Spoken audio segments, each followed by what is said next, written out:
a $17 million shortfall, and 3 weeks after it passed, the balance sheet was balanced on 16.1 million of found less expenditures and less and more revenue. But still, the reason we needed to raise the taxes then supposedly didn't truly.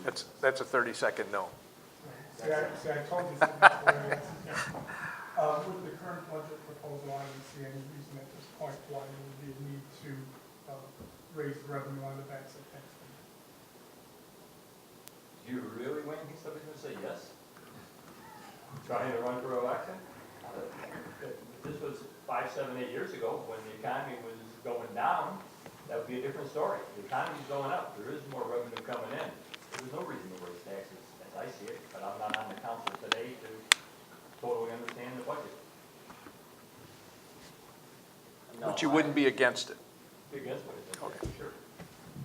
No, I would not be in favor of raising any further taxes or fees. And just to echo what Larry said, I'm in favor of, initiating some sort of zero-based budgeting process.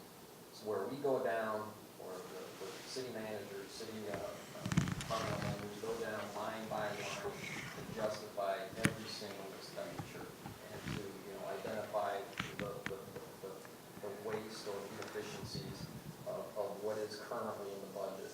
Until that is done,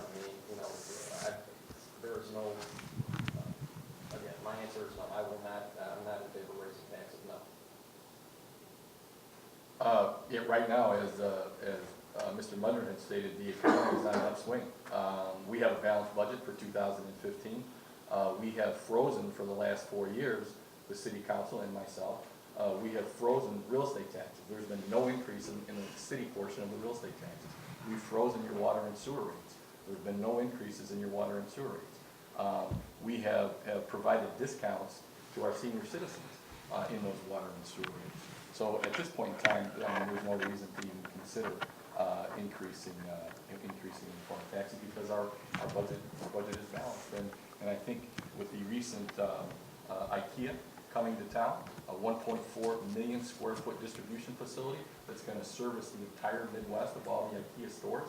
We're starting to see business like that relocate to the city of Joliet. So there's a lot of positive things that's going on. I'd like to leave you with a quote that the CFO of IKEA said, like he said in the paper, he said, Joliet is the place he wants to be, that IKEA wants to be. I think that says something. So. Very good, and the purpose of asking any question that is an obvious no is that you're all on camera. And that we hope that you all live up to that promise and that you can live with that promise now that it's made. Come to the question about jobs. I suppose you could wrap into this, define a good paying job. And you mentioned warehousing. What kind of jobs does Joliet need to provide a living wage? Is it a warehouse job? Is it a fast food service job? Is it a retail job? What kind of jobs are you talking about bringing to Joliet? I'll start with you, John. Well, I'll tell you, Wayne, I've done all those jobs. I've been blessed in my life. I've got an education. I had good parents. They stressed in our home that an education is the only way to succeed in this world. As I mentioned before, I've got my accounting degree from Lewis University and currently a CPA. But all those jobs that you've talked about, I've done. I've done as a young person. I did working through college. My first job's out of college. So I think any job is a job. Now, obviously, there are better jobs than other jobs. There are jobs that pay more. But I don't think we should discount, any jobs that provide, because a job can be suitable, for any person in their life. I will tell you this, that over the last 4 years, the city of Joliet has approved building permits that have created over $550 million worth of value, which has created 9,000 jobs. 10 Most seconds. of those are construction jobs, and those are good jobs, and we're able to keep those local.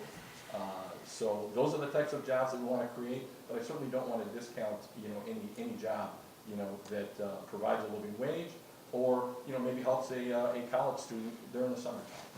Time. Again, I too don't want to discount, any types of jobs, coming to the Joliet area.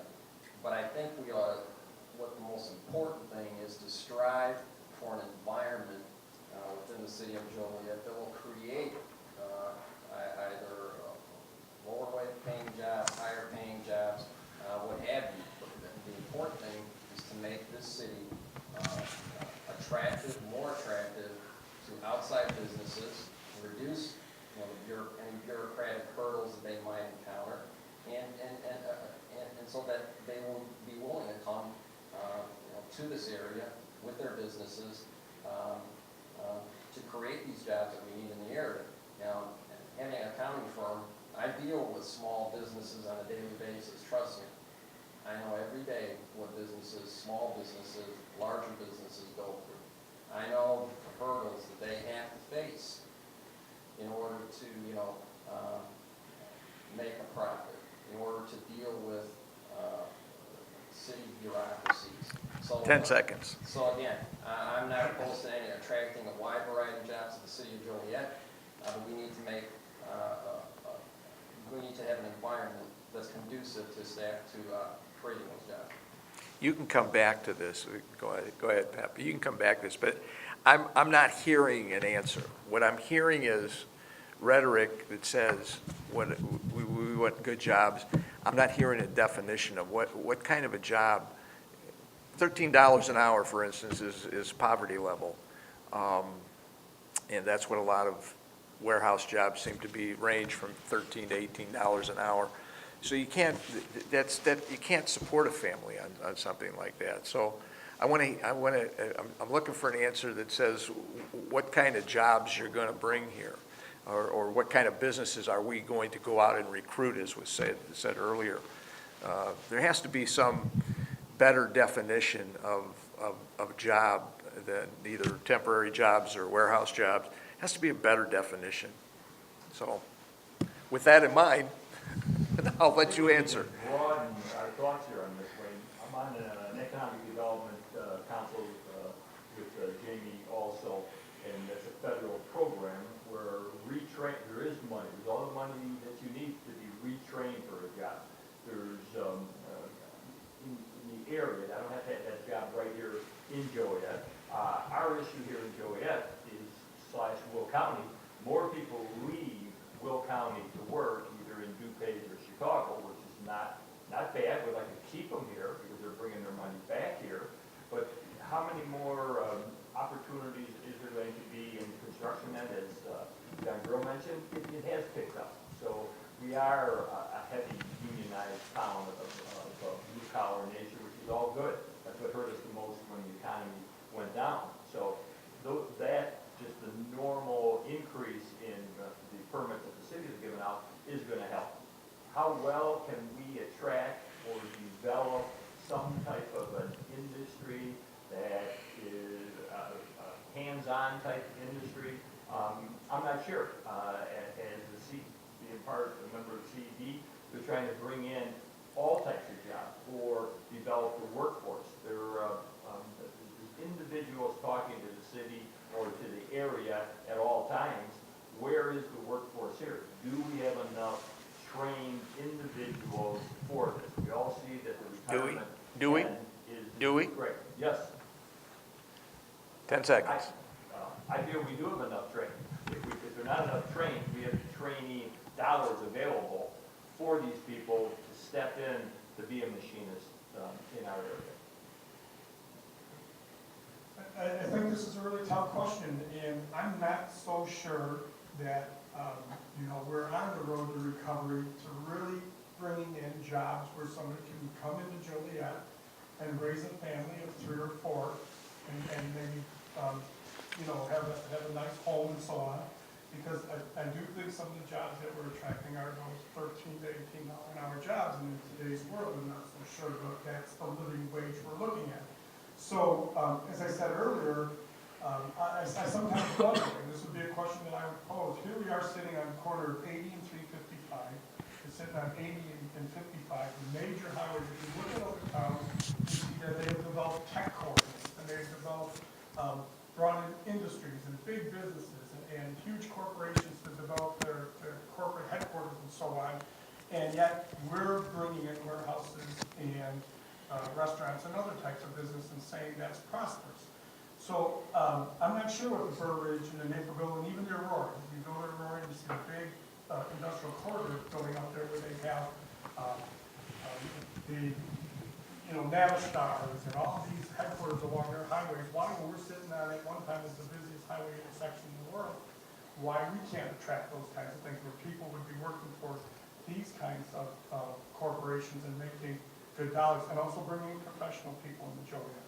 I think sometimes the problem with Joliet, and I'm a lifelong resident, is that we look at ourselves and we do things as second class, and we say we can't compete with Naperville and Burbridge and Aurora, and so we'll settle for the $12 an hour job. 10 seconds. And we'll be happy. So as I said before, I think we need to get aggressive. Where are Dow Chemicals and some of these other places?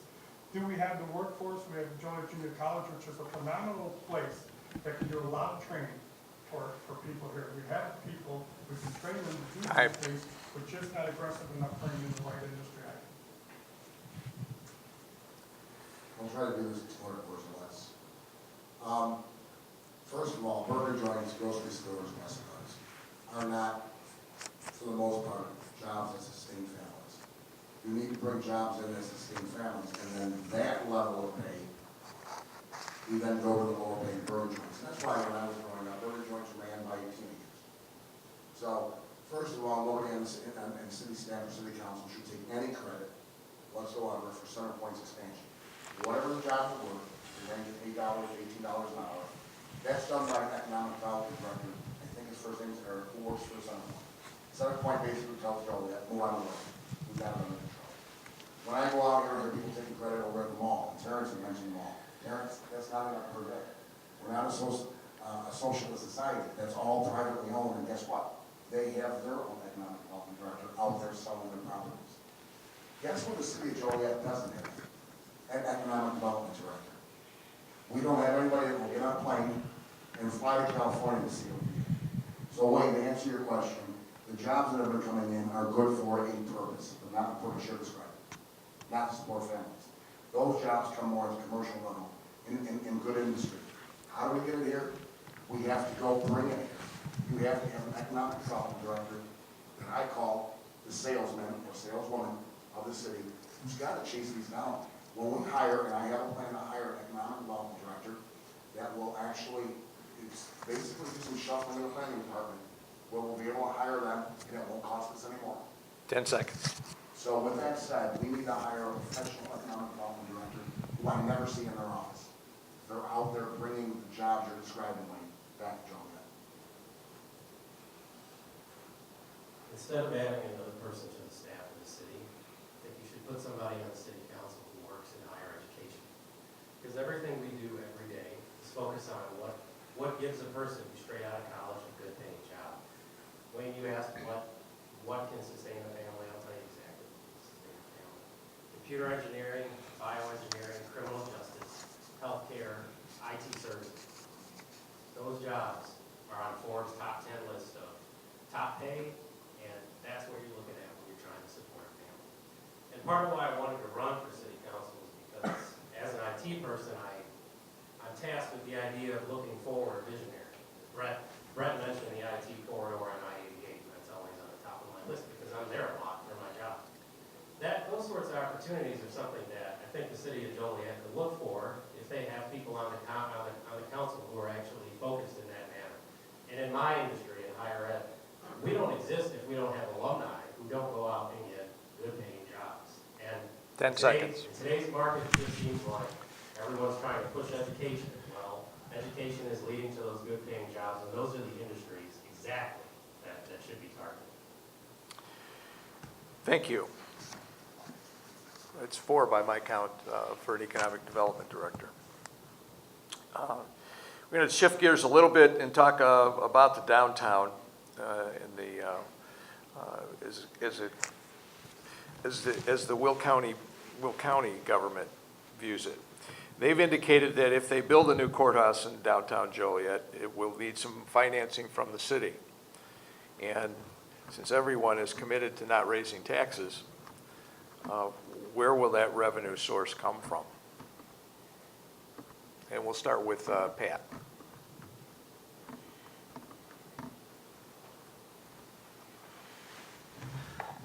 It would need to come somewhat from the occupant of the building, which would be the county. The county obviously is paying for some services now. We would need to see what more services they would need to stay here and what fee structure could be added to them. Being that I have not been on the city council and haven't looked at the financial arrangement that the city has with the county, I'm not sure, Wayne. I'd have to see. Well, just for clarification purposes, let's just assume that the county wants to see a dollar figure. We'll say it's a few $1 million. I mean, what are we going to do in order to generate that revenue source? I mean, that's what I think we're looking for. We want to know all of these projects are going to require a revenue source. Some of it will come internally. Obviously, rents will pay some of the cost of Evergreen Terrace. The rent pays a very minuscule cost at Silvercross Field, but sometimes that's not possible. And the courthouse, building a courthouse or adding to the current structure is going to cost the county money, and they're looking for money from us. So that's really what I'm looking for. I can give you another minute to talk about that. The fee structure for filing has been increased to help offset what the county portion of that would be. We as a city would have to get in line with them to say some of this additional fee for whether it's a fine or a filing would have to be coming to the city then to use that money to offset our additional cost with the county. But I'd have to sit with the county, with the heads of the finance committees, with Jim Hawk and the rest of the heads of the city to look at where they're projecting other revenues to come from. Brett? I'm not really sure how much the county would be asking the city to contribute. I do know, though, that we cannot lose the courthouse and the county services in downtown Joliet. Many years have been put in and lots of money, millions and millions of dollars have been put into keeping downtown viable. If we would lose the courthouse and we would lose the legal services in downtown Joliet would be the next ghost town in the United States. I'm not sure what money they would be asking us to contribute. We would need to work something out with them, whether it's parking revenue, revenue sharing agreement with them. But I do think the city would have to commit to keeping the courthouse and county services in downtown Joliet if we want to keep downtown Joliet viable. There may be some partnership agreements that are out there that the city could enter into that might help defray some of the costs. I'm not sure what fees that the county is planning on adding 10 seconds. to their services, and we can maybe take part of that and contribute back to the county and the building. But I do think that's where the county leadership and the city council and from the mayor's office and on the county end to keep those services in downtown Joliet. We want to keep downtown Joliet a viable place. Come back this way. You know, when I first read that story where the courthouse, they were thinking of, looking at other property outside the city of Joliet to move, the first word I could think of was extortion.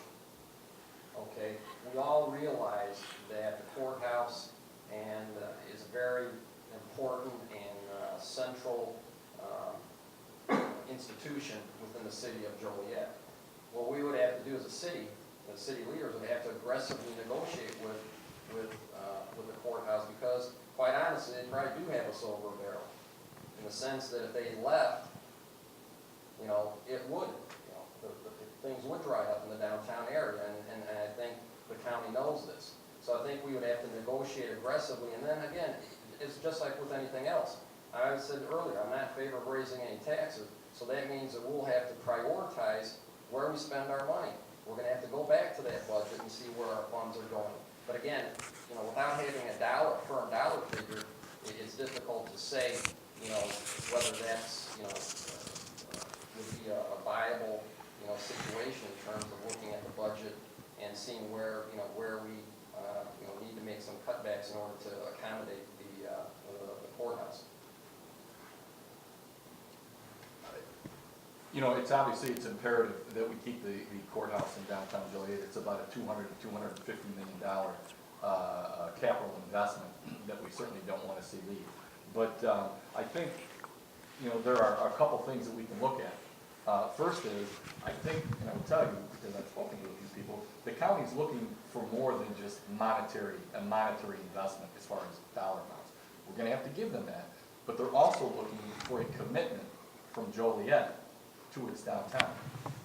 For example, you know, they want to make sure that we're maintaining our infrastructure down there, and we are. We're looking at Wi-Fi and that sort of thing in the downtown area, fiber optics.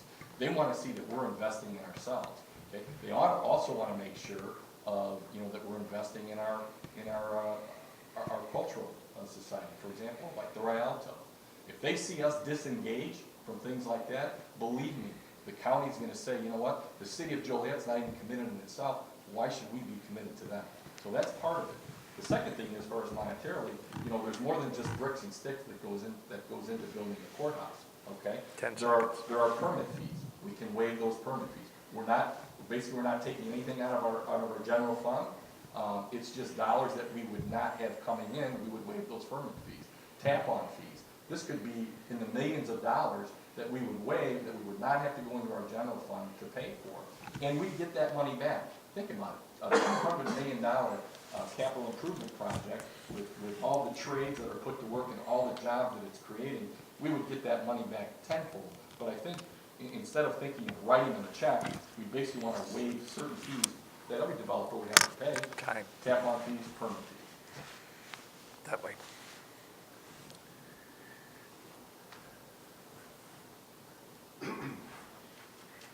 First of all, we can't buy our green terrace and maintain the county dollars.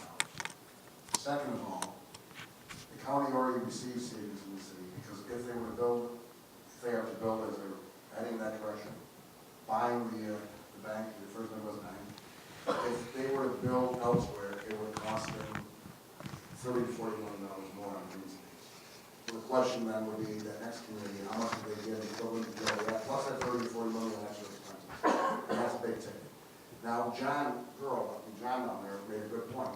It's not about just the cash. It is about tap-on fees, building fees, water. Once they're, you know, the buildings are in, there's ways that we can give them millions of dollars. And we've already had a few. I'm not going to take that too much. There's already been some discussions in the city manager and some offers, some concessions, not concessions, but some benefits that we've offered them to do with water and sewer and other infrastructure. So it's not necessarily a complete writing of a $20 million check. It might be a $15 million investment in what we just described over the next 15 or 20 years. That's what they're maybe looking for. And like I said, right off the top, they're going to save us $30 to $40 million. Terry? I don't think that moving the courthouse is one of the people in my district, we were talking about this issue. She really flippantly said, why don't we move the courthouse, you know, out of town, save the money, and I don't think the issue is that simple. I tend to agree with folks who think that the courthouse should be downtown. I know that, I mean, you've asked the revenue question twice now, and Pat asked the counter question, who are the ones that actually say that they're for taxes, and really, the idea of zero-based budgeting is to try to find places or opportunities where savings can be made was the first thing on my mind as I examined the 2015 budget of the city. I was going through, looking at all the different line items, thinking, oh, where can we share equipment, or where can we share, where do we share other aspects to make small cuts that might, over time, add up to big cuts that would save us money. That's a way of not necessarily increasing revenue, but at least bring some of our costs down. The city, this goes to public safety. The city has had 10 murders since Thanksgiving, not including the man police were forced to shoot when he pulled a gun fleeing from a crime scene. There have been many instances where guns have been fired at people, houses, and cars, and police. why does the city have this kind of crime problem? What are your suggestions for making it stop? And I think just to kind of expand on that, clarify it even more, we are the fourth largest city. We seem to have a bigger crime problem than all of the surrounding communities. How do we solve that? Let's start with Terry down there. This issue is something that's personal to me growing up in District 5 with our cameraman. We had a mobile police unit in our neighborhood. So I understand what community policing can bring to an area if it's done swiftly and if it's done flexibly like it was done back in the 80s where that station was on corner of 2nd Union Street. And it changed our lives overnight. So if we do have crime or certain issues with violent crime, I'd like for our police department to have the funding and the flexibility to move quickly, like at least what I saw in the 80s, to try to solve those problems really fast. It also sends a pretty clear message to residents that, hey, we can establish a base here real quick, and we can take it away if we need to try to show bad guys that, hey, we need business. But that involves providing funding, flexibility, training, and also a sense of vision. But I grew up under that paradigm, and I'm definitely interested in it. As I said before I opened up, family and finances. Now we're full circle. Protecting our families and finding the finances. Actually, it was in the 90s that the NLPT really started to develop and take off. It was fully staffed, as well as the increase in our gang and violent crime unit. Both are still down. We are not at full staff in NLPT, and if I remember the numbers off the top of my head, I think our gangs and violent crime unit used to be as high as 27 or 28, but down to 1. That unit brings an intel on gang activity. Many of the murders, if not all, many of the murders are simply gang related. And we have lost that intelligence. We have lost the ability for them to be in the community, gathering that intelligence and being preemptive. So simply put, as I've been saying for a couple of years, several years, we need to restock our police department. We're down 45 men and women who would do such things as LPT, who would be involved in the gang unit or the violent crime unit, who would take a bullet for you. We're down 45 staff. So we need to look at our priorities, do some shifting out of the departments, make sure that that department staff, so that we can bring back the NLPT, the gang, and the violent crime units back to full staffing. Because I had some of the administration from the police explaining it. As they built those units, they saw crime go down. And as the units got gutted, they saw crime go back up. There's a direct correlation.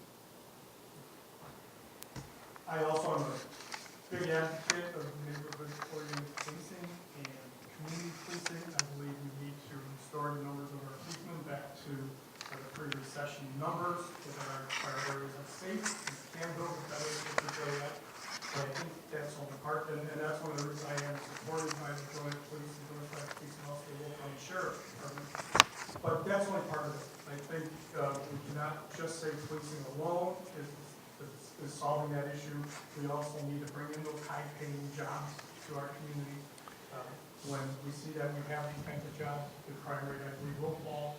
And also, I also believe Joliet needs to take a look around and clean itself up and take a little pride in our towns. When you drive around some of our neighborhoods, when you drive around and look at our streets, and you see buildings with broken windows, streets falling apart, garbage along the curbs and gutters, weeds along Interstate 80 that are this high, and no one takes care of.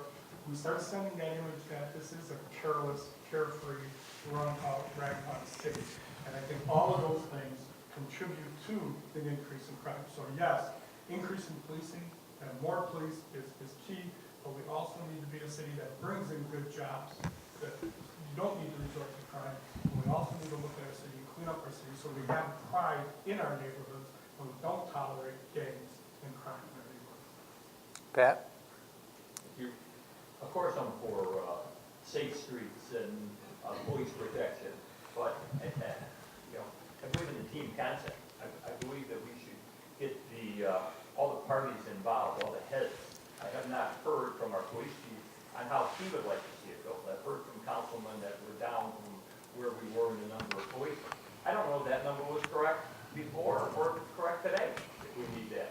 I'd like to hear from the chief and then from city manager on what their plan would be, or what they feel we would